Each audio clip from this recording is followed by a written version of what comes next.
Hello বন্ধুরা, good morning. আর আজকে আমি রান্না করবো ডিম। যে দেখো, ডিম দেখতে পাচ্ছ, ডিমটা আমি এখন সেদ্ধ বসাবো। সেদ্ধ বসিয়ে তারপরে ডিম কী করে রান্না করি সেটা আমি তোমাদের সঙ্গে আজ শেয়ার করব। আর এই যে এই সাইডে দেখতে পাচ্ছ আমার কড়াইটা বসিয়ে দিয়েছি। আর এই যে দেখতে পাচ্ছ আমি আলু আর বেগুন দিয়ে ডিমটা রান্না করব নতুন রকমভাবে। আর খাবার জিনিস তোমরা জানো, অনেকে অনেক রকমভাবে খায়, আমি এইভাবেই করব। আর এই যে আমি রসুন কুচিয়ে রেখেছিলাম। আর এই যে আমার মশলা, এখানে আদা, জিরে, লঙ্কা, আর শুধু আদা জিরে লঙ্কাই আছে। আর রসুনটা আমি এই যে মেশিনে কুচিয়ে নিয়েছি। আর এটা দিয়ে আমি রান্না করব। আর এই যে দেখতে পাচ্ছ পেঁয়াজ, এটা দিয়ে আমি আজ কী করে রান্না করি আমি রান্নাটা শেয়ার করব। চলো দেখি। বন্ধুরা, ডিমটা সেদ্ধ হয়ে গেছে, আমি ডিমটা বেছে নিই, ততক্ষণ তোমরা একটু অপেক্ষা করো। আর এই দেখো বন্ধুরা, আমার ডিম ছাড়ানো হয়ে গেছে। এবার আমি গ্যাসটা ধরিয়ে দেবো। গ্যাসটা ধরিয়ে দিলাম। এখন আমি রান্না করবো। কী করে রান্না করে আমি সেটা তোমাদের দেখাবো। বন্ধুরা, আমার কড়াইটা গরম হয়ে গেছে, আমি কড়াইতে তেল দিয়ে দিলাম। আর তেলটা গরম হলে আমি ডিমটা ভেজে নেবো। তেলটা গরম হোক। বন্ধুরা, তেলটা আমার গরম হয়ে গেছে, আমি ডিমগুলো একসাথে দিয়ে দেবো। ডিমগুলো সব দিয়ে দিয়েছি। এবার একটু ভেজে নিতে হবে ডিমগুলো। চলো ভাজা একটু। দেখো বন্ধুরা, সুন্দর হালকা করে ভেজে নিলাম। দেখো, বেশি কড়া ভাজবো না ডিমটা, এটাই নামিয়ে নেবো। দেখো, ডিমগুলো ভাজা হয়ে গেছে, ডিমগুলো আমি নামিয়ে নিচ্ছি। আর এই যে কড়াইতে তেল আছে, ওর মধ্যে আমি আরেকটু তেল দেবো।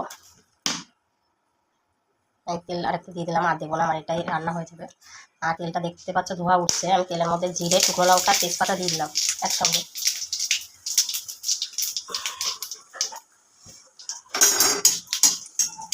দেখো, জিরেটা ভাজা হয়ে গেছে, আমি পেঁয়াজ কুচিয়ে রেখেছিলাম। এসে কুচিয়ে রাখা পেঁয়াজটা আমি দিয়ে দেবো।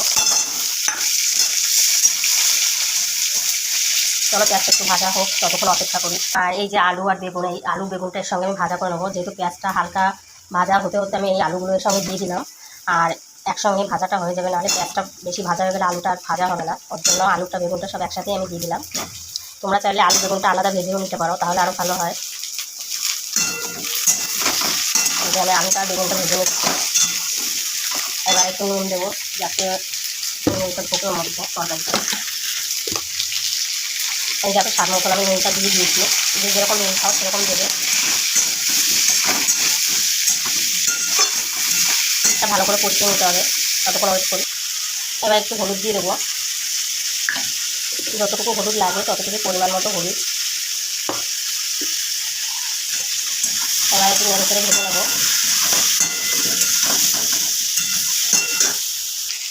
আর এই যে দেখো, আমার কুচিয়ে রাখা রসুনটা আমি এবার দিয়ে দেবো এর মধ্যে।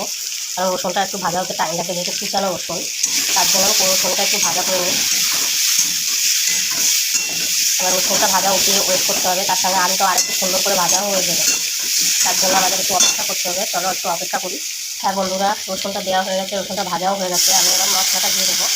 তোমার দেখেছো আমি কি মশলা দিয়েছি, আদা, জিরে আর শুকনো লঙ্কা। তবে এটা ভালো করে কষিয়ে নিতে হবে, কষিয়ে নিই। দেখো বন্ধুরা, কষিয়ে নিচ্ছি আমি। আর এটা একটু ভালো করে না কষলে হবে না, কারণ এখনো তেল ছাড়িয়ে এটা থেকে তেল ছাড়বে। আর তারপরে আমি ডিমটার সঙ্গে দেবো, ততক্ষণ আমাদের ওয়েট করতে হবে, একটু ভালো করে ভাজা উঠবি। দেখো, তেলটা প্রায় ছেড়ে এসছে। আমি এর মধ্যে ভাজা ডিমগুলো দিয়ে দেবো, এর সঙ্গে একবারে কষিয়ে নেবো। তারপরে আমি জলটা দেবো, এর সঙ্গে একটু হালকা কষিয়ে নিতে হবে।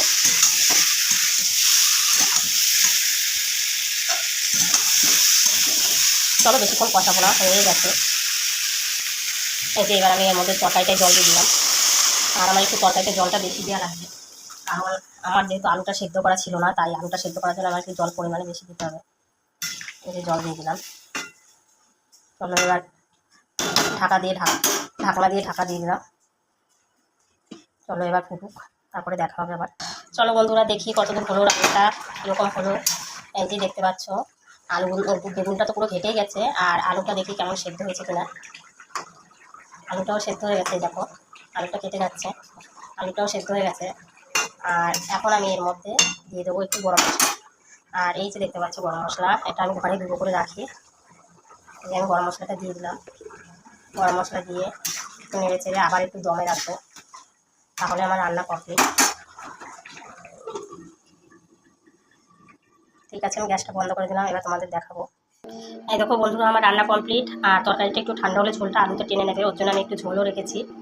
তোমরা প্লিজ কমেন্টে বলবে কেমন হয়েছে আমার রান্নাটা। ডিমের ঝোল, আলু বেগুন আর ডিম দিয়ে ডিমের ঝোল করেছি। টাটা, বাই বাই, আবার নেক্সট দিন দেখা হবে। কি রান্না নিয়ে আসি দেখি।